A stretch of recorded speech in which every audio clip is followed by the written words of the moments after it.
శ్రీమాత్రే నమ. జయ గురు దత్తాత్రేయ నమ. ఈ వీడియోలో మనం తులారాశి వారికి ఫిబ్రవరి 15 నుంచి 21 మధ్యలో జరిగే వార ఫలాలు పరిశీలిద్దాం. ఈ వారంలో ప్రధానమైన మార్పులు ఏంటంటే, లాభాధిపతి రవి పంచమ స్థానంలో కుంభరాశిలో ప్రవేశం, అక్కడ ఉన్నటువంటి రాహుగ్రహంతో కలయిక, అలాగే రాష్ట్రాధిపతిగా ఉన్నటువంటి శుక్రుడు శుక్రమౌఢ్యం నుంచి విడుదలవ్వడం, స్వతంత్రంగా వ్యవహరించడం జరుగుతూ ఉంటుంది.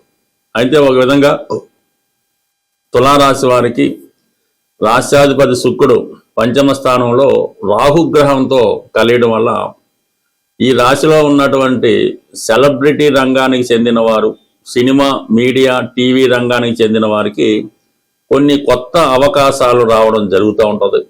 మిమ్మల్ని మీరు ఒకేసారి గుర్తింపు రావడంతో మీ యొక్క రెమ్యునేషను, హోదా కూడా పెరగడం జరుగుతూ ఉంటుంది. కొన్ని కొత్త విషయాలు కూడా మీరు తెలుసుకునే ప్రయత్నం చేస్తారు. ఒక కొత్త పరిచయం మీ జీవితాన్ని మార్చబోతుంది. అలాగే గతంలో ఉన్నటువంటి పాత సంబంధాలని సంపూర్ణంగా విడిచిపెట్టి కొత్త వారితో పరిచయం పెంచుకొని మీ యొక్క వృత్తిని, మీ యొక్క ఇతర వ్యవహారాల్ని ముందుకు తీసుకెళ్లే అవకాశం ఉంది. ఏదైనా మీ జీవితంలో కొన్ని కొత్త మార్పులు అటు వృత్తి సంబంధించిన విషయాల్లోనూ, వ్యక్తిగత సంబంధించిన విషయాల్లో కూడా రావడం జరుగుతుంది. ప్రధానంగా స్త్రీలు ఈ విషయంలో ఇతరుల చేతిలో మోసపోవడం జరిగే అవకాశం ఉంది. ప్రధానంగా స్త్రీలు చాలా జాగ్రత్తగా వ్యవహరించవలసి ఉంటుంది. మీతోనే ఉంటూ మిమ్మల్ని పొగుడుతున్నట్టు, అభిమానిస్తున్నట్టు నటించి మిమ్మల్ని మోసం చేసే అవకాశం ఉంటుంది. కాబట్టి సాధారణంగా ఈ సమయంలో ఎస్పెషల్లీ స్త్రీలు మాత్రం ఎట్టి పరిస్థితుల్లో కొత్త వారిని నమ్మడం కానీ, పరిచయం లేని వారితో ఏదన్నా పరిచయం పెంచుకోవడం కానీ, వారితో కలిసి ఏదన్నా మార్కెటింగ్ అలాంటివి చేయడం కానీ జాగ్రత్త వహించడం మంచిది.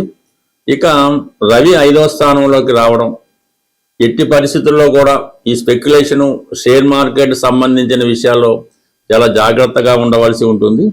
ఈ ప్రభుత్వ ఉద్యోగులు కానీ, బాధ్యత కలిగినటువంటి సంస్థల్లో ఉద్యోగం చేస్తున్న వారికి ఏదో ఒక బ్లేమ్, ఏదో ఒక అపవాదు రావటం వల్ల ఉద్యోగానికి ఇబ్బంది కలిగే అవకాశం ఉంటుంది. మీ మీద వచ్చినటువంటి ఈ అపవాదిని మీరు రుజువు చేసుకోవాలనేటువంటి అవకాశం కూడా 100% ఈ సమయంలో ఉంది. కాబట్టి చాలా వరకు జాగ్రత్తగా వ్యవహరించవలసి ఉంటుంది.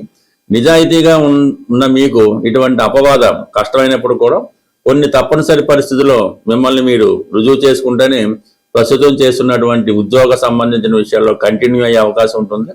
లేని పక్షంలో ఏదో ఒక అపవాద కారణంగా ఉద్యోగ భంగం జరిగే అవకాశం ఉంది. అలాగే ప్రేమ వ్యవహారాల్లో ఉన్న వాళ్ళకి కూడా ఒక నిరాశ తప్పకపోవచ్చు. ఏదైనా ప్రేమికుల మధ్య ఒక అగాధం లాంటిది ఏర్పడి అది శాశ్వతంగా విడిపోయేదాకా వెళ్ళే అవకాశం ఉంది. కాబట్టి ప్రతి విషయాన్ని మరీ సీరియస్గా తీసుకోకుండా ప్రశాంతంగా ఆలోచించడం వల్ల అన్ని విషయాలు సెటిల్ అవుతాయి. ఎందుకంటే 5వ స్థానంలో ఈ రవి, రాహు, శుక్ర, బుధ వచ్చినప్పటికీ అవి పాపగ్రహాలే మిమ్మల్ని మీ నిర్ణయాల్లో రాంగ్ రావడం కానీ, మీరు నమ్ముకున్న వాళ్ళు మిమ్మల్ని మోసం చేయడం కానీ జరిగే అవకాశం ఉంటుంది. అయినప్పటికీ కూడా 9వ స్థానంలో ఉన్నటువంటి గురువు యొక్క దృష్టి పంచమ స్థానం మీద పడడం వల్ల కొంతవరకు ఏదన్నా మోసం నుంచి కానీ, ఏదన్నా ఒక స్కామ్ నుంచి కానీ మీరు అనూహ్యంగా తప్పుకోవడం జరుగుతూ ఉంటుంది. కొంత ఇబ్బంది పడినప్పటికీ కూడా చివరిలో మీ తప్పు ఏమీ లేదని మిమ్మల్ని ఒక నిర్దోషిగాను, క్లీన్ చిట్గాను బయటికి రావడం జరుగుతుంటుంది. కాబట్టి ఎటువంటి అపవాదు, బ్లేము, ఇబ్బంది వచ్చినా ఎటువంటి నిరాశ చెందకుండా, ఏ విధంగా కూడా తొందరపడకుండా, కంగారు పడకుండా నిదానంగా వ్యవహరిస్తే అన్ని సమస్యలు వాటికి అవే సాల్వ్ అవడం జరుగుతూ ఉంటుంది. పైపెచ్చు 6వ స్థానంలో శనిగ్రహ సంచారం మీకు సర్వదా ఏ విషయంలో అయినా సరే మిమ్మల్ని రక్షించడం జరుగుతూ ఉంటుంది.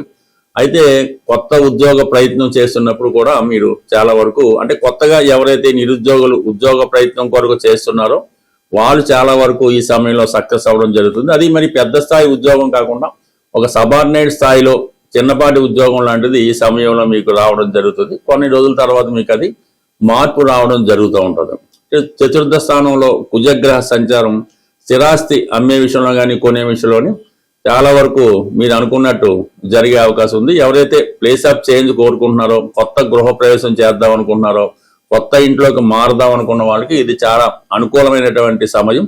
బట్ ఏదైనా ఈ సమయంలో మీరు ప్రయత్నం 1-2 సార్లు చేయడం వల్ల కంప్లీట్గా అనుకున్నటువంటి పనులు జరుగుతాయి.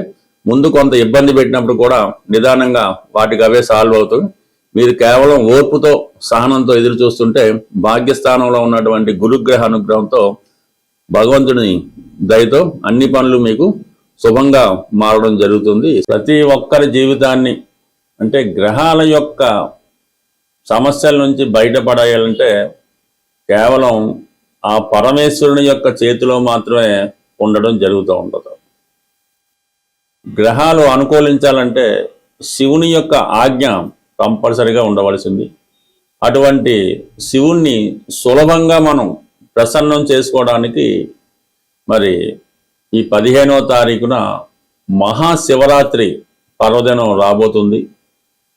అందువలన ఆ రోజు మీరు చాలా పవిత్రంగా ఉంటూ ఏదో ఒక శివలింగాన్ని, పెద్ద పెద్ద క్షేత్రాలు పంచారామాలే అక్కర్లేదు, కేవలం సాధారణ టెంపుల్లో ఉన్నటువంటి శివలింగాన్ని కూడా మీరు పూజించుకొని దర్శించుకొని కనీసం కొద్దిగా వాటర్ నీళ్లు, శుభ్రమైనటువంటి నీళ్లు స్వామికి అభిషేకం చేసి వీలైతే ఒక మారేడు దళం ఒకటన్నా పర్లేదు, అది పరమేశ్వరునికి మీరు అర్పించడం వల్ల చాలా వరకు గతంలో ఉన్నటువంటి అన్ని పాపాలు, అంత దురదృష్టం కూడా పోతుంది.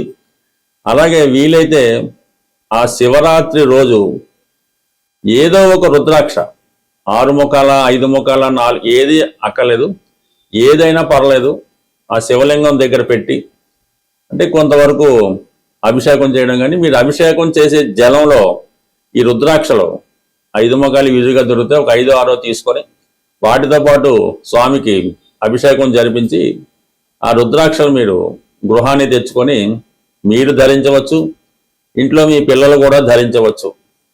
లేదు ఒక 5 వచ్చినాయంటే మీరు ధరించి పిల్లలు ధరించి మిగతా 2-3 ఉంటే ఆ భగవంతుడి సన్నిధిలో పెట్టి అదే శివుని స్వరూపంగా పూజించడం వల్ల కంప్లీట్గా మీ యొక్క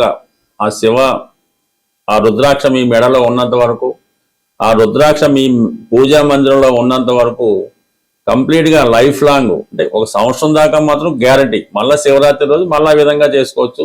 ఈ విధంగా సింపుల్ రెమెడీ మీరు చేయడం వల్ల కంప్లీట్గా మీరు ఇప్పుడున్నటువంటి ఈతి సమస్యల నుంచి, ఆర్థిక బాధల నుంచి, ఎటువంటి సమస్య అయినా వివాహం కానీ ఏదన్నా పరిష్కారం అవుతుంది. అయితే పర్టికులర్గా ఎవరైతే వివాహం జరగడం లేదో వాళ్ళు ఈ శివరాత్రి రోజు పంచదారతో ఒక 3 కిలోల పంచదార, 300 గ్రాముల పంచదారతో శివుడికి అభిషేకం చేయడం వల్ల కంప్లీట్గా మీకు తొందరలోనే వివాహం అన్నది జరిగే అవకాశం ఉన్నది. అలాగే అనారోగ్య సమస్యలతో బాధపడుతున్న వారు ఆవు సంబంధించినటువంటి ఆవు పెరుగు బాగా చిలికి ఆవు పెరుగు తయారు చేసి ఒక 3 లీటర్లో 2 లీటర్లో ఆవు పెరుగుతో మజ్జిగతో పెరుగు కూడా ఓకే అభిషేకం చేయడం వల్ల అనారోగ్య సమస్యల నుంచి బయటపడడం జరుగుతూ ఉంటుంది. మంచి గాత్రం కావాలన్నా, ధనయోగం కలగాలన్నా తేనెతో అభిషేకం చేయవలసి ఉంటుంది. ఇన్ని రకాలు ఎందుకు, మనకు ఐశ్వర్యం కావాలి, విభూతితో అభిషేకం జరిపించడం వల్ల కంప్లీట్గా ఐశ్వర్యం కలుగుతుంటుంది. ఆ విభూతిని గృహంలో తెచ్చుకొని ప్రతిరోజు విభూతి ధరించడం వల్ల సకల పాపాలు, సకల దరిద్రాలు కూడా పోవడం జరుగుతుంటుంది. బట్ ఏదైనా ఇది నమ్మకంతో కూడుకున్నది. అంటే శివుడి దగ్గర ప్రత్యేకత ఏంటంటే నమ్మకం లేకుండా మీరు అదేదో బూడిదని పెట్టుకున్నా కూడా కంప్లీట్గా మీకు శివుని యొక్క అనుగ్రహం తప్పక లభిస్తుంది. అవకాశం ఉన్నవాళ్ళు శివరాత్రి రోజు మరి ఆ రోజు జాగరణం అంటే సాయంకాలం 6 గంటల నుంచి మర్నాడు 6 గంటల వరకు అది మంచి సమయం అన్నమాట.